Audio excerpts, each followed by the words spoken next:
오늘 우리에게 주신 하나님의 말씀 보도록 하겠습니다. 오늘 우리에게 주신 하나님의 말씀은 마태복음 16장 21절 22절 말씀입니다. 마태복음 16장 21절 22절 말씀입니다.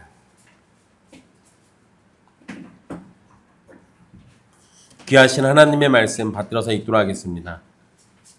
이때로부터 예수 그리스도께서 자기가 예루살렘에 올라가 장로들과 대제사장들과 서기관들에게 많은 고난을 받고 죽임을 당하고 제3일에 살아나야 할 것을 제자들에게 비로소 나타내시니 베드로가 예수를 붙들고 항변하여 이르되 주여 그리 마옵소서 이 일이 결코 주께 미치지 아니하리이다.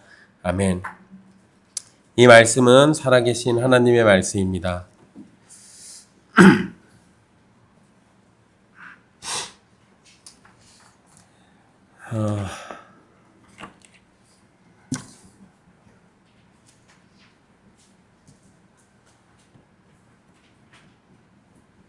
우리는 지난 시간에 예수님에 관한 위대한 신앙 고백을 함께 살펴봤습니다. 지난 시간에 사실 살핀 내용이 너무 많아서 여러 번 나눠서 설교를 해야 할 정도로 내용이 많았는데 그냥 건너뛰어서 좀 약간 마음이 좀 불편한 감이 있습니다. 그런데 나중에 그 중요한 내용들은 따로 또 다룰 수 있도록 기회를 만들어 보도록 하겠습니다. 제자들을 대표해서 베드로가 했던 신앙 고백, 이 고백은 예수님이 다윗 언약으로 약속된 메시아임을 고백하는 내용이었으며 예수님은 그러한 고백을 한 베드로와 제자들에게 천국의 열쇠라는 권세를 주시면서 교회를 세우시겠다라는 약속을 하셨습니다. 오늘 말씀은 이러한 위대한 고백이 있고 난 직후의 사건입니다. 예수님은 자신이 그리스도라는 사실을 아무에게도 알리지 말라고 제자들에게 말씀하신 후에 제자들에게 더 자세히 비밀에 관해서 드러내기 시작하셨습니다. 그러니까 이 20절 말씀에 보면 자기가 그리스도인 걸 아무에게 이르지 말라라고 얘기하시고 그리고 난 다음에 그리스도와 관련된 이야기를 하신 거예요. 그러니까 비밀의 내용은 21절에서 언급하고 있는데 일단 자신이 예루살렘에 올라가서 장로들과 대제사장들과 서기관들에게 많은 고난을 받아야 한다라는 겁니다. 그리고 자신이 죽임을 당하고 3일이 지난 후에 살아나야 할 것을 말씀하셨습니다. 예수님이 비밀이라고 얘기하신 게 뭐죠? 일단 어디로 가야 돼요? 예루살렘으로 가야 합니다. 그리고 거기에서 누구를 만나냐면 장로들과 대제사장들과 서기관들을 만나요. 그런데 이들과 만나서 담소를 나누는 게 아니라 이들에 의해서 많은 고난을 받아야 합니다. 그리고 그 고난의 끝이 뭐냐면 죽임당하는 거예요.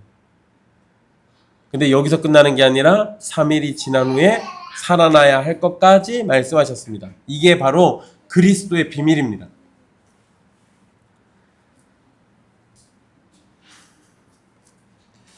예수님은 제자들이 고백한 것처럼 그리스도시고 살아계신 하나님의 아들입니다.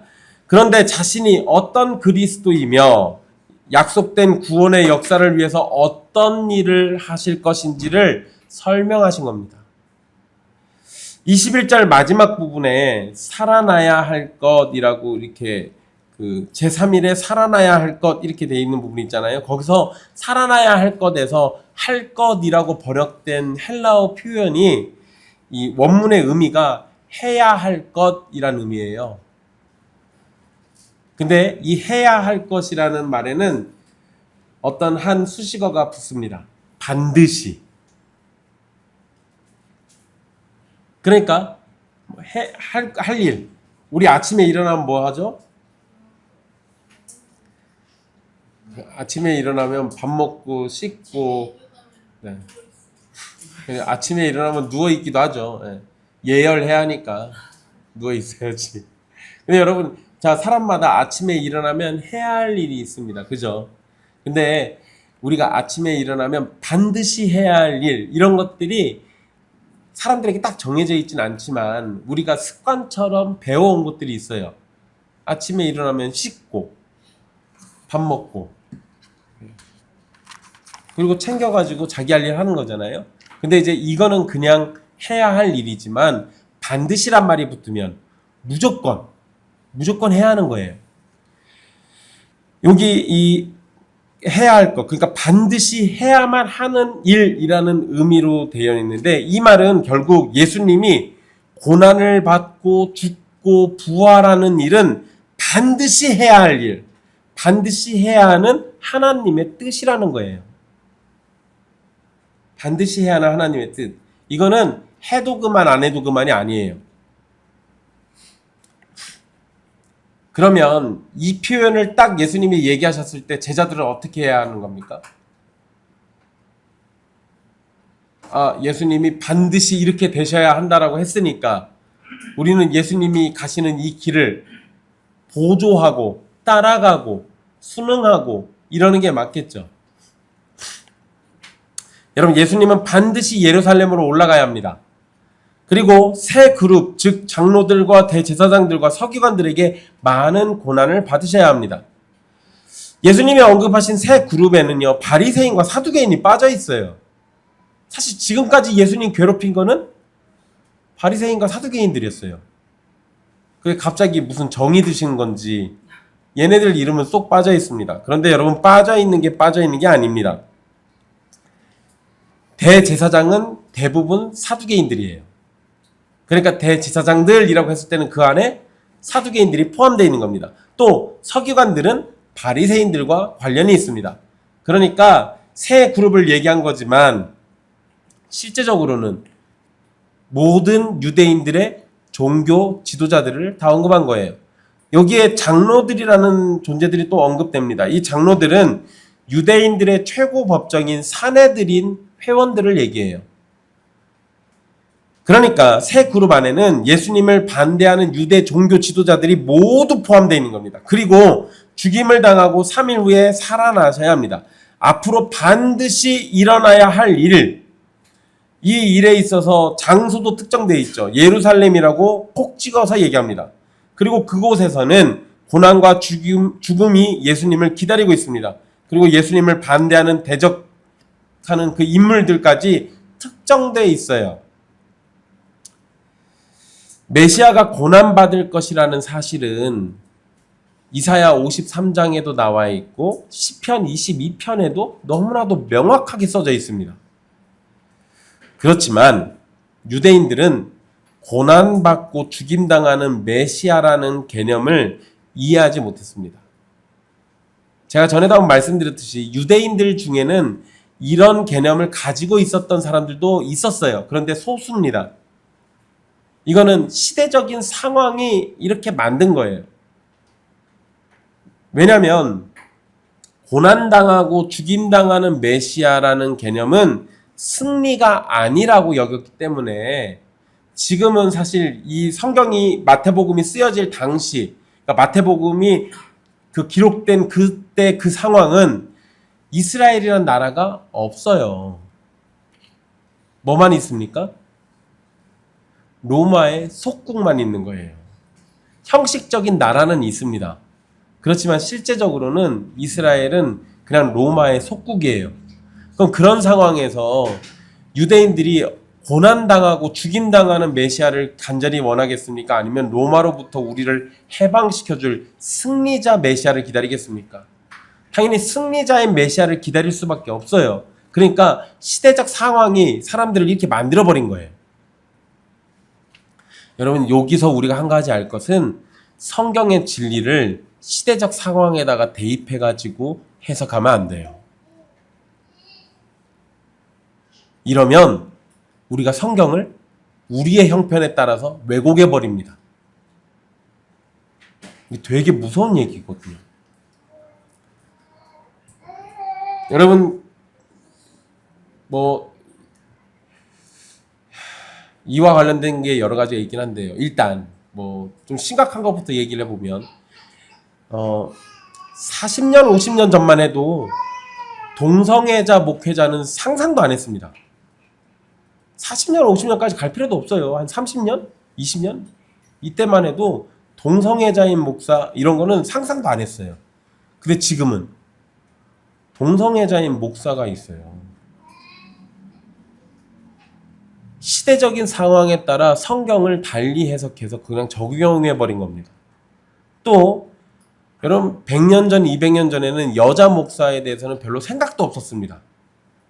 근데 오늘날은 왜 남자들만 목사냐고 그러죠. 그러면서 여자 목사도 성경적이다. 그거는 여자가 교회 안에서 잠잠해야 하는 건 그 시대의 산물이다. 그러니까 우리 시대에는 그대로 적용하면 안 된다. 그러면서 우리 시대에 따라 말씀을 다시 재조명하고 다시 해석해야 한다고 얘기를 해요. 여러분 우리의 상황과 우리의 형편으로 성경을 보진 마십시오. 그러면 우리는 우리 입맛에 맞는 대로 성경을 해석하게 돼 있어요. 언제나 내가 처해 있는 상황과 형편을 최대한 배제하고 성경을 먼저 이해하고 그리고 난 다음에 이해된 성경 말씀을 내 삶에다가 적용하는 거예요.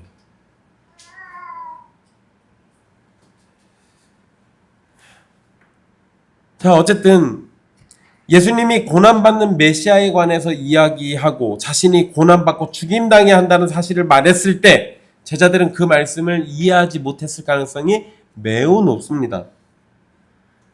예수님께서 죽임을 당하고 3일에 살아나야 한다라고 말씀하실 때 살아나야에 해당하는 표현, 이 살아나야라고 이렇게 돼 있는 그 표현이 수동태로 돼 있어요. 그러면 살아나긴 살아나는데 누가 살아나게 해주시겠다는 얘기예요. 하나님이 살아나게 해주시겠다는 얘기예요. 신적 수동태입니다. 그러니까 이렇게 놓고 보면 예수님은 단순히 고난과 죽음만 말씀하신 것이 아니라 영광에 해당하는 부활에 관해서도 하나님의 뜻이 있음을 분명히 말씀하고 계신 겁니다. 고난받고 죽임 당해야 하지만 3일 후에 내가 살릴 거야 라고 하나님이 얘기하신 것과 똑같은 말씀이에요. 하나님의 뜻이 예수님의 부활에까지 있는 겁니다. 예수님의 말씀은 결국 그러면 고난과 죽음 그리고 부활로 마무리되는 거예요. 어디가 절정인 거예요? 부활이죠. 그런데 여러분 베드로의 시각은 고난과 죽음에만 멈춰 있습니다. 즉 예수님이 하신 말씀에 대해서 제대로 이해를 못한 거예요. 예수님의 충격적인 말씀에 베드로가 즉각적으로 반응을 보입니다. 근데 여러분 여기에서는요 베드로가 대표로 했다라는 걸 찾아볼 수가 없어요. 뭐 자기들끼리 뭘 고심하고 말고 아니에요. 그러니까 이거는 누구의 단독 생각이에요. 베드로의 단독 생각이에요. 물론 다른 제자들도 비슷하게 생각했을 수 있습니다. 그런데 베드로는 누구보다도 다혈질이고 누구보다도 욱하고 누구보다도 나서는 걸 좋아하기 때문에 먼저 얘기했을 가능성이 아주 높아요. 그래서 저주에 가까운 욕설도 듣습니다. 나중에 예수님 뭐라고 해요? 베드로한테 사단아 내 뒤로 물러가라. 근데 여러분 이건 다음 주에 하겠지만 예수님이 사단아 내 뒤로 물러가라 라는 이 말씀이요 은혜로운 말씀이에요. 굉장히 은혜로운 말씀입니다. 어쨌든 이건 다음 주에. 베드로가 이 사실 바로 직전 기록을 보면 베드로가 제자들을 대표해서 예수님이 그리스도이시자 하나님의 아들이심을 고백한 사건이 기록되어 있습니다. 그런데 제자들이 예수님에 관해서 올바른 신앙을 고백했지만 그들의 의도까지 올바르다라고 생각하기는 어려워요. 예수님에 관해서 맞는 말을 했다고 하더라도 그들이 속으로 품은 마음과 그렇게 고백하는 의도까지 올바른 것이라고 생각해서는 안 된다는 겁니다. 베드로가 생각하는 메시아는 고난받는 메시아가 아니라 로마를 정복하고 이스라엘을 회복하고 세상을 하나님의 나라로 만드는 영광받는 메시아임이 분명합니다.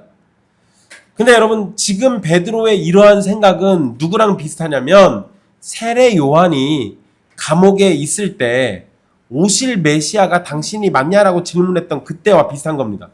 왜냐하면 세례 요한도 감옥에 있을 때 그런 생각을 한 거거든요. 오실 메시아는 분명히 우리 이스라엘을 회복하고 이 무너진 다윗 왕조를 다시 일으켜 세울 그런 분으로 생각했는데 예수님이 다니면서 하신 일이 그게 아니었잖아요. 그러니까 오실 메시아가 당신입니까? 아니면 우리가 다른 사람을 또 기다려야 합니까? 라고 질문했던 거예요. 그런데 세례 요한은 적어도 질문하고 자신의 생각이 옳은지 아닌지 확인받으려고 했는데 베드로는 너무도 완고하게 예수님을 대적해버립니다. 세례 요한과 차이가 있어요. 세례 요한은 적어도 오실 메시아가 당신입니까? 라고 하면서 질문했잖아요. 물어봤어요. 물어보고 나서 예수님의 답변을 듣고 생각하고 내 믿음을 정리하겠다 했다면 베드로는 아니 그거 아니에요. 나의 믿음은 이미 정해졌어. 나의 생각도 정해져 있어요. 당신이 그러면 안 돼. 지금 이런 식이에요. 자신이 생각하는 것과 다르기 때문에 베드로는 예수님을 반대하고 자신의 생각대로 되기를 바라고 있는 겁니다. 그리고 베드로가 항변하는 것이 바로 그들의 의도가 예수님과 달랐음을 보여주는 겁니다. 22절에 베드로가 예수를 붙들고 항변하여 이르되 라고 할 때 그 항변하여로 번역된 단어가요. 항변하다라는 의미도 있는데 다른 의미로 꾸짖다, 책망하다라는 의미가 있습니다. 그러니까 베드로가 뭐 한 거예요? 예수님을 혼낸 거예요.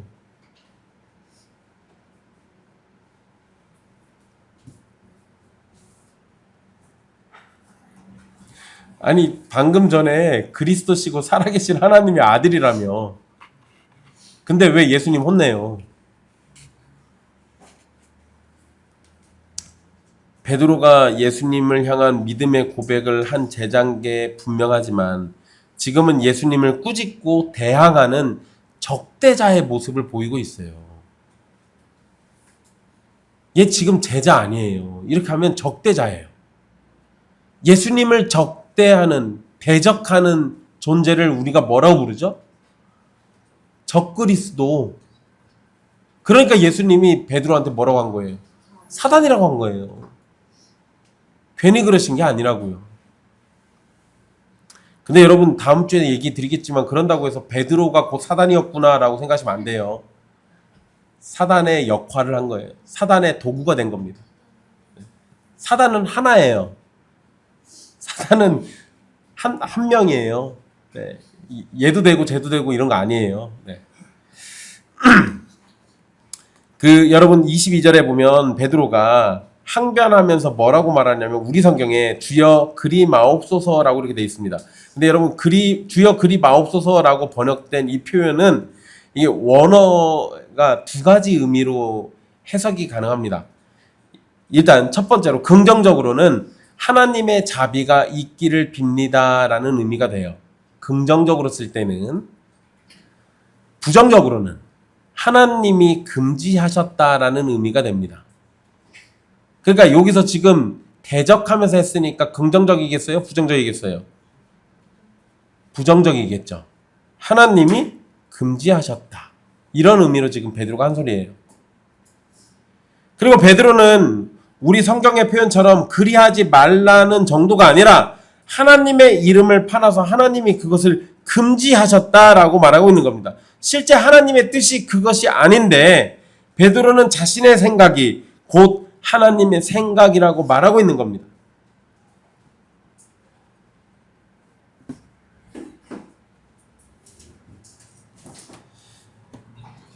여러분 너무 정반대처럼 비춰지니까 약간 이상하죠.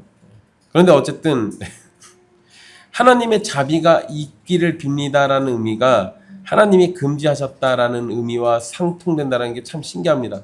어쨌든 이게 표현이 그래요. 여러분 근데 이게 우리가 생각해보면 베드로 입장에서 인간적으로 생각해보면 얼마든지 이해가 됩니다. 여러분들이 이제 베드로 또는 베드로의 가까운 친구라고 생각하고 입장을 생각해 보세요. 베드로는 왜 이렇게까지 강하게 예수님을 반대하는지 이 부분을 베드로 입장에서 생각해 보면 이해가 어느 정도 되긴 합니다. 일단 마태복음에서 지금까지 있었던 사건들을 쭉 생각해 보시면은요, 베드로는 여러 모양으로 예수님께 은혜를 입었습니다. 일단 초반에 예수님이 베드로를 부르고 난 다음에 초반에 베드로의 장모가 열병에 걸렸을 때 그거 치료해 주죠. 그러니까 베드로는 시작하면서 얼마 안 돼가지고 은혜를 입어요. 그리고 예수님이 주로 활동하셨던 지역에서 머물던 집이 베드로 장모의 집이에요. 그러니까 베드로는 나름대로 다른 사람들보다 선택된 자예요. 내가 택함 받아가지고 우리 선생님이, 우리 메시아일지도 모르는 이분이 우리 집에 자꾸 머무신단 말이에요.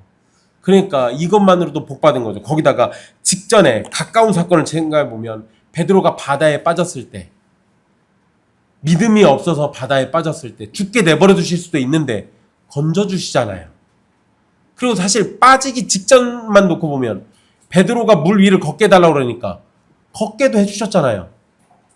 베드로 입장에서 보면 베드로는 굉장히 사랑받고 있는 겁니다. 거기다가 바로 직전 사건은 뭐였어요? 베드로를 베드로라고 이름을 주셔서 굉장한 복을 받은 사람으로 확인시켜 주셨어요. 그러니까 베드로는 지금 예수님을 어떻게 하고 있을까요? 엄청 사랑하는 거예요. 베드로는 예수님을 무척이나 사랑하고 있는 게 분명합니다. 베드로는 진심으로 예수님을 사랑하기 때문에 예수님이 고난당하고 죽으신다는 말을 받아들일 수 없었던 겁니다.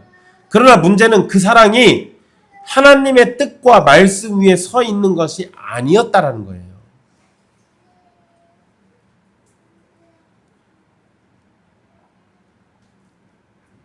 여러분, 저번에도 한번 말씀드린 적 있는데요. 교회에서 교인들이 싸울 때 하나님을 너무 사랑하는 마음이 서로 어긋나가지고 싸우는 경우들이 있어요. 둘 다 하나님을 사랑하는 마음으로 그렇게 하는 건데 그 사랑이 서로 약간 어긋나가지고 다툼이 나는 경우들이 교회 안에서 벌어질 때가 있습니다. 근데 그럴 때는 둘 중에 한 명이 맞거나 아니면 둘 다 틀리거나, 그러니까 둘 중에 하나의 사랑이 성경과 다르게 왜곡되어 있거나 또는 둘 다 왜곡되어 있거나 이런 경우가 있거든요. 사랑하는 거는, 하나님을 사랑하는 거는 좋은 겁니다. 그죠? 하나님 사랑하는 건 좋은 거예요. 그런데 그 사랑이 잘못된 사랑으로 나타날 때도 분명히 있는 겁니다. 이 부분을 우리는 잘 생각해 봐야 돼요. 베드로가 아무리 진심으로 사랑한다 하더라도 그 사랑이 하나님의 뜻과 다르면 결국 하나님의 일을 막는 것이 됩니다. 우리는 이 지점에서 중요한 교훈을 얻게 됩니다. 우리의 감정, 우리의 확신, 우리의 경험이 아무리 강렬하고 대단하다고 해도 그것이 곧 하나님의 뜻은 아닐 수 있다는 사실이에요. 그런데 우리는 이 부분을 착각합니다. 특히 그러한 확신에 하나님이 말씀하셨다라는 말을 덧붙이는 순간 우리는 내 생각을 절대화시켜서 위험에 빠지게 됩니다. 하나님의 뜻이라는 것을 우리의 생각을 주장하는 옷으로 입히는 순간 우리는 하나님의 이름을 팔아서 죄를 짓게 되는 거예요. 이런 일을 가장 많이 그리고 흔하게 저지르는 것은 보통 목사입니다. 목사는 하나님의 말씀을 대하고 하나님의 말씀을 전하는 사명을 맡은 사람이기 때문에 하나님의 말씀에 특히 민감합니다. 그리고 그것이 당연한 거고 목사라면 누구나 그래야 하는 거예요. 문제는 목사들이 하나님의 말씀을 자주 가깝게 그리고 자주 사용하다 보니까 목사도 내가 하는 말이 하나님의 말씀인 것처럼 생각하는 경우가 있고 자기 생각을 하나님의 뜻이라고 생각하는 경우가 생겨날 수 있어요. 그냥 단순히 실수하는 거라면 그런 정도는 누군가 옆에서 책망해주고 잘못을 지적해줘서 고치면 되는 겁니다. 문제는 그런 것을 의도적으로 하는 사람들도 있다라는 거예요. 이거는 문제죠. 여러분, 작년에 소천하셨는데 한일장신대학교의 명예총장인 분이 있어요. 정장복 교수라고 원래 장신대학교에서, 저 서울에 있는 장신대학교에서 설교학 교수로 오래 계시다가 전주에 이 조그만한 신학교 살리겠다고 내려와서 총장하셨던 분이에요. 돌아가실 때까지 이쪽에 계시다가 그 심장 그 마비로 갑자기 돌아가셨어요. 운동하시다가. 네, 여러분 이 교수님의 유언이 있는데 유언을 제가 살아계실 때도 수차례 들었던 말입니다. 근데 유언도 실제로 그 말을 하셨더라고요. 유언이 뭐냐면 성언 운반 일념을 실천해 달라. 요 성언 운반 일념이란 말이 뭐냐면요. 거룩한 말씀, 성언, 그것을 운반, 옮겨요. 그러한 일념, 한 가지의 마음이에요. 그러니까 거룩한 하나님의 말씀을 운반한다라는 오직 하나의 마음으로 목회자는 살아야 한다, 이 얘기를 한 거예요. 그럼 목사는 하나님 말씀을 운반하는 거지 자기 말을 하나님의 말처럼 바꿔가지고 전하는 자가 아니라는 겁니다. 이 총장이 했던, 이 정장복 교수가 했던 이 말은 결국 설교자는 하나님의 말씀을 운반하는 것, 설교를 통해서 자신의 목회적 수단으로 사용해서는 안 된다는 거예요. 내 목회적 성공, 내 명예, 내 영광을 위해서 말씀을 써먹지 말고 하나님의 말씀을 운반하는 그 일에만 이 설교라는 것을 사용하라는 거예요.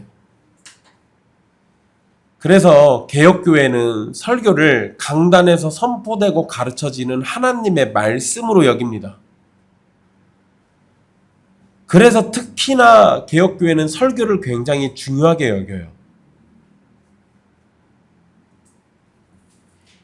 그래서 여러분 기억을 떠올려 보시면은요, 우리 특강 종교개혁사 공부할 때 그 중간쯤에 나와요. 목사를 세울 때 자격 요건. 히브리어 헬라어에 능통하고 라틴어에 능통한 자, 조직신학에 능통하고 교회 역사에 능통한 자, 하나님의 말씀을 어떠한 내용이든 쉽게 변론할 수 있는 자. 그 기준으로 갖다 대면은 요새 목사 하시는 분들은 목이 다 날아갑니다. 근데 개혁교회가 그렇게 중요하게 여겼던 건 그 모든 것들이 집약돼서 나오는 게 설교이기 때문에 설교를 위해서 그 정도 수준은 가지고 있어야 한다라고 여겼던 거예요. 그러니까 형원이가 목사 하려면은 그 정도는 다 해. 별거 아니에요. 주님이 은혜 주시면 다 할 수 있습니다. 네, 여러분, 타락하거나 문제가 있는 목사는 자신이 하고 싶은 말을 막 내뱉어 놓고 그것이 하나님의 뜻이라고 말하면서 성도들에게 자신의 말에 충성할 것을 강요합니다. 이러한 일들이 지나치게 되면 성경과 정반대되는 주장 그리고 가르침을 전하면서도 그것이 하나님의 말씀이라고 우기고 강요할 수 있게 되는 거예요. 그런데 여러분, 이런 문제는 목사에게서만 나타나는 게 아닙니다. 성도들도 베드로처럼 자신의 생각을 하나님의 뜻이라고 생각하고 살아갈 때가 분명하게 있습니다. 자신이 어떤 사업을 시작하거나 일을 시작할 때 사람들은 그 일이 잘 되기를 바랍니다. 그건 누구나 당연한 일이죠. 문제는 잘 되기를 바라는 마음에 하나님의 뜻을 넣는다는 것이 문제예요. 여러분, 이걸 생각해 보세요. 여러분들이 사업을 하거나 어떤 일을 할 때 잘 되는 것이 무조건 하나님의 뜻이라고 생각할 수 있습니까? 아니요, 그럴 수가 없잖아요. 실패하고 못 되는 것이 하나님의 뜻일 수도 있어요. 또는 그 일이 아닐 수도 있는 거예요. 그러면 당연히 하나님이 실패하게 만들고 다른 일 찾게 만드시겠죠. 기독교인 사업장에 아주 많이 걸려있는 말씀 액자가 있습니다. 여러분들 다 아실걸요? 내 시작은 미약하였으나 내 나중은 심히 창대하리라. 그러니까 승원이가 뭔지 모른다고 하니까 나중에 승원이가 취직을 하든 일을 하든 내가 이거 하나 해서 줄게. 이거 말고도 여러분들 다른 것도 보신 거 있을 겁니다. 내게 능력 주시는 자 안에서 내가 모든 것을 할 수 있느니라. 또는 사랑하는 자여 내 영혼이 잘됨 같이 내가 범사에 잘되고 강건하기를 내가 간구하노라. 여러분, 이 말씀들은 그 의미가 하나같이 아름답고 고귀합니다. 사실 버려야 할 말씀, 우리가 거부해야 할 말씀은 하나도 없어요. 그런데 문제는 사업장에서 이 말씀을 내걸고 있는 것은 그 목적이 뭐예요? 지금 이 사업이 무조건 성공하게 될 것을 간절히 소망하고 있는 거잖아요. 그거를 거기다 투영해서 하나님 말씀에다 넣어가지고 이 사업은 그러니까 반드시 잘 될 거야 라고 그렇게 자기를 최면 걸고 있는 거예요. 여러분, 성공하고 잘 되고 싶은 열망이 잘못된 건 아닙니다. 그런데 문제는 그 하고 있는 일 또는 지금 그 사업이 하나님이 기뻐하시는 것인지 아닌지에 대한 판단과 분별은 없다라는 거예요. 또는 이것이 하나님이 나에게 원하시는 그 길인지 아닌지 이거에 대해서는 생각도 안 한다는 거예요. 그리고 무조건 그거 내걸죠. 그리고 잘 되기를 바랍니다.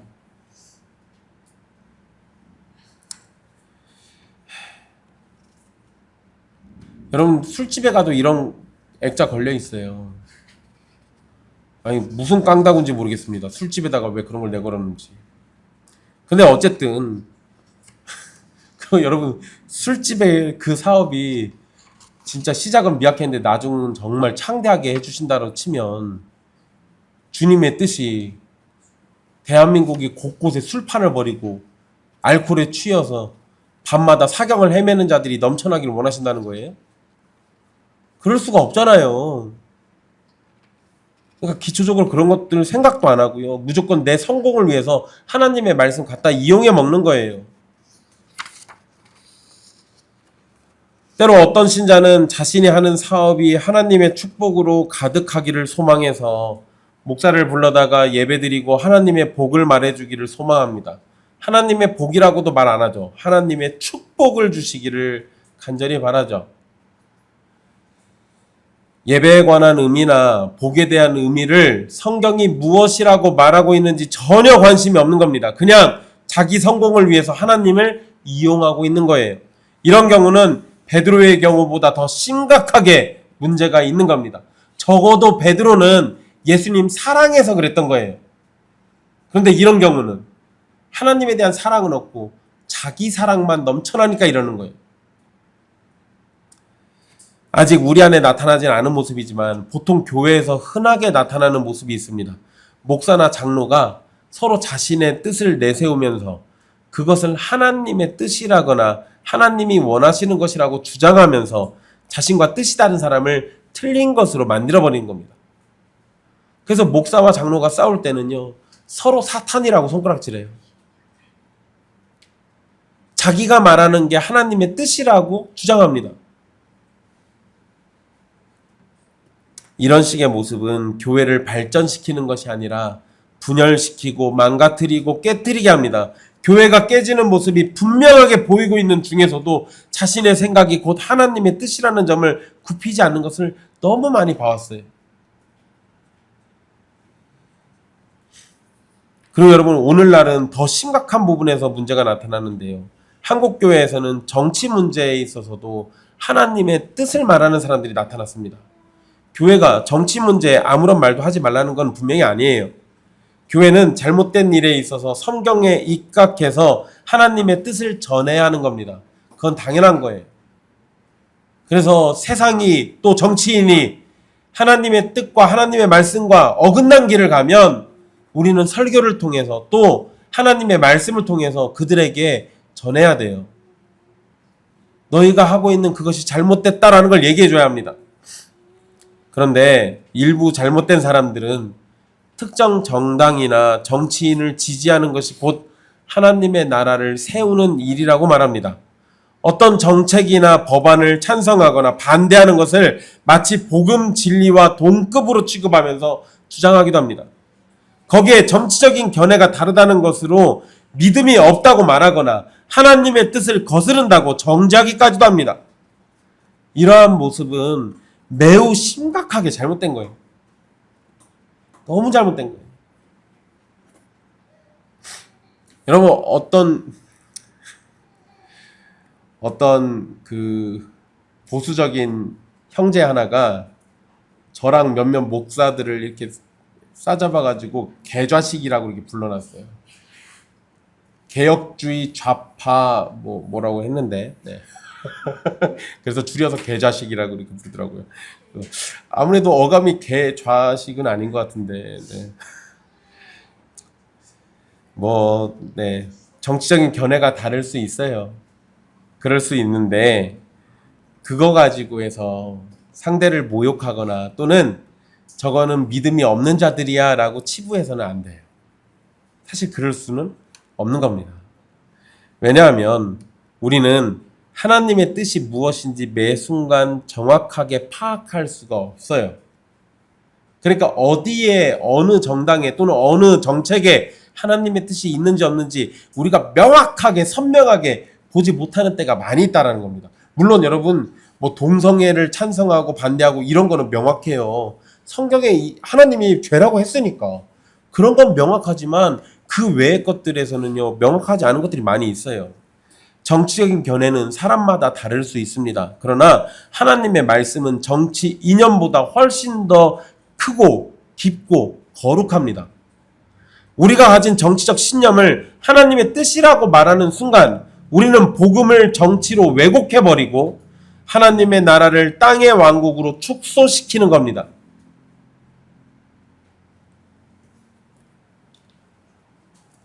여러분 지금 계속해서 뉴스에 이렇게 언급되고 있는데요. 그 김정환 목사 어떤 식으로든 김정환 목사가 잘했을 리는 없습니다. 왜냐하면 경험적이에요. 지금까지 한국 교회를 망가뜨렸던 주범 중에 하나니까. 정치와 결탁해서 지금까지 한국 교회를 오염시켰던 인물이니까. 그러니까 김정환이 윤석열, 김건희하고 연루돼 있다라고 얘기 나올 때 거의 확실한 사실일 거예요. 근데 여러분 김정환 목사를 털면 국민의힘 쪽 사람들만 쏟아져 나올 것 같습니까? 아니요. 민주당 쪽도 연루된 사람들 많이 있을 거예요. 이번 참에 아주 다 털어가지고 다 처벌받았으면 좋겠어요. 통일교를 압수수색해서 권성동 얘기가 막 나오죠. 그러니까 막 사람들이 신나가지고 저거 다 털어가지고 국민의힘하고 통일교하고 이번 참에 없어졌으면 좋겠다 그러죠. 통일교 더 털어보세요. 털다 보면 민주당도 나올 겁니다. 걔네들이 지금까지 하나님의 이름을 팔아가면서 정치 활동에 얼마나 관여했는지. 근데 그 관여에는 여야 상관없이 진보 보수 상관없이 계속해서 돈을 뿌리면서 활동했어요.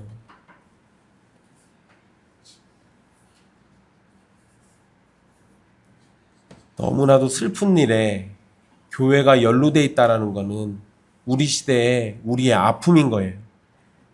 그리고 우리가 반성해야 할 일이기도 합니다. 물론 우리 교회가 그런 데 연루되어 있는 건 아니지만 우리가 하나의 교회를 생각한다면 김정환이 잘못한 거는 우리가 잘못한 거예요.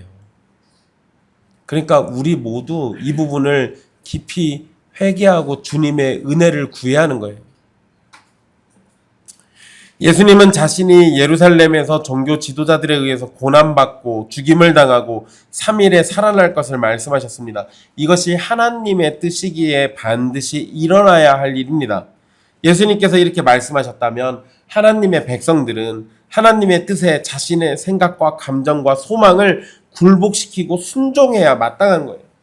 물론 여러분 우리가 만약에 예수님의 십자가 바로 그 밑에 있었다고 생각해 보세요. 상상해 봅시다. 2000년 전에 예수님이 죽는 그 순간에 우리가 예수님과 너무 가까이 지냈고 예수님이 죽는 그 순간 나는 십자가 밑에 있었다고 생각해 보세요. 그런데 우리는 이 비밀을 알아요. 이분이 고난당하고 죽임당하고 3일 있다가 부활하실 거예요. 그걸 안다 한들 내 눈앞에서 내 사랑하는 주님이 죽는데 안 슬프겠습니까? 슬프겠죠. 근데 여러분 하나님의 말씀은 우리의 그 슬픈 감정조차도 내어놓아야 할 하나의 요소인 거예요. 슬퍼하는 게 잘못은 아닙니다. 근데 그 슬픔이 지나쳐서 주님이 가셔야 하는 그 길을 막으면 문제인 거예요. 그래서 여러분 생각해 보세요. 베드로가 지금 여기서 사고 치잖아요. 나중에 또 어디서 또 사고 칩니까? 물론 여러 개가 있지만 예수님의 십자가 사건과 관련해가지고 예수님 잡으러 온 사람들한테 칼 휘두르잖아요. 그 뭐 한 거예요? 여전히 예수님을 사랑하니까 예수님이 잡혀가는 거를 못 견디는 거예요. 그러니까 칼 휘두른 겁니다. 그럼 베드로는 이때도 못 깨닫고 그때 가서도 정신 못 차리고 있는 거예요. 그런데 이해가 된다니까요. 베드로가 예수님을 너무 사랑하니까. 하지만 그 지점에서도 우리는 내려놓아야 한다고요. 내가 너무 사랑하더라도 하나님의 뜻이라면 내 사랑을 내려놓고 하나님의 뜻에 굴복하는 거예요. 그게 성도들에게 필요한 겁니다. 마찬가지로 우리가 사업을 하거나 정치적인 입장을 말하거나 교회에서 중요한 일을 처리할 때 마땅히 하나님의 뜻과 말씀에 따르는 것이 당연한 겁니다. 그런데 주객이 바뀌어서 주객이 전도되어서 하나님의 뜻과 말씀을 우리의 사업을 위한 도구로 사용하거나 정치적인 입장의 당위성을 확보하기 위해서 사용하거나 교회에서 내 목소리를 주장하기 위한 도구로 사용하는 것은 베드로가 보였던 모습처럼 내 뜻을 하나님의 뜻으로 위장하는 것과 같은 죄악입니다. 여러분, 제가 처음 대학교 진학해가지고 교회 안 나가기 시작할 때요. 제가 교회를 몇 년 안 나갔습니다. 근데 여러분, 제가 전에도 한번 얘기해 드린 적 있어요. 교회 안 나가면 제가 뭐 했냐? 집에 있었습니다. 교회 안 나가고요. 주일 11시에 밖에 나가면 벼락 맞을까봐 무서워서 예배가 끝나는 시간까지 기다렸습니다. 그 시간에는 밖에 안 나가요. 나가면 차에 치여 죽을지도 모르고 갑자기 날벼락이 떨어져 죽을지도 모르고 그러다가 막 12시에 친구가 보자고 하면 마음이 급하잖아요. 그래가지고 제가 11시 50분쯤 나가봤는데 벼락이 안 내립니다. 그래서 11시 40분쯤에도 나가보고 그러다가 11시 20분쯤 나가봤는데 괜찮아요. 괜찮은데? 그때 제가 뭔 생각을 했냐면 내가 지금 교회를 안 나가는 것이 하나님이 허락하신 일이다라고 생각했습니다. 제가 하나님을 안 믿은 게 아니에요. 전 그 순간에도 하나님을 믿고 있었어요. 물론 왜곡되게 내 뜻대로 지금 내가 교회 안 나가도 하나님이 화를 내시지 않는다라고 생각했습니다. 여러분, 교회 안 나가는 것조차 무서워서 내 생각을 하나님의 뜻이라고 위장하고 믿으면서 자신을 위로했던 겁니다. 이런 모습은 오늘날도 우리에게 얼마든지 나타날 수 있는 거예요. 그래서 우리는 베드로와 같은 모습이 나타나지 않는지 항상 자신을 살피면서 믿음을 점검해야 하는 겁니다. 그래서 제가 세 가지를 말씀해 드릴 거예요. 일단 우리는 베드로와 같은 모습이 나타나지 않도록 세 가지를 깊이 생각해야 하는데, 먼저 첫 번째는 우리는 겸손히 자신을 내려놔야 합니다. 예수님께서 겟세마네 동산에서 기도하셨던 것처럼 내 원대로 마옵시고 아버지의 원대로 하옵소서라고 고백하면서 자신의 생각과 소망을 주장하기보다 하나님의 뜻이 나타나기를 소망해야 돼요. 이와 관련된 내용은 다음 주에 다룰 말씀에서 더 깊이 나옵니다. 또 두 번째로 이러한 일을 위해서 우리는 말씀으로 모든 것을 검증하는 자세를 습관처럼 해야 합니다. 내가 주장하는 것, 내가 생각하는 것, 내가 원하는 것이 성경 전체의 가르침과 일치하는지 아니면 특정 부분만 뽑아서 내 뜻을 정당화하고 있는 것은 아닌지 점검하라는 겁니다. 세 번째로 교회 공동체 안에서 분별하는 일을 습관으로 만들어야 합니다. 어떤 일에 혼자 확신을 가지고 하기보다 믿음의 공동체 안에서 검증하고 함께 살피고 함께 이야기를 나누면서 하나님의 뜻을 함께 찾아가야 하는 거예요.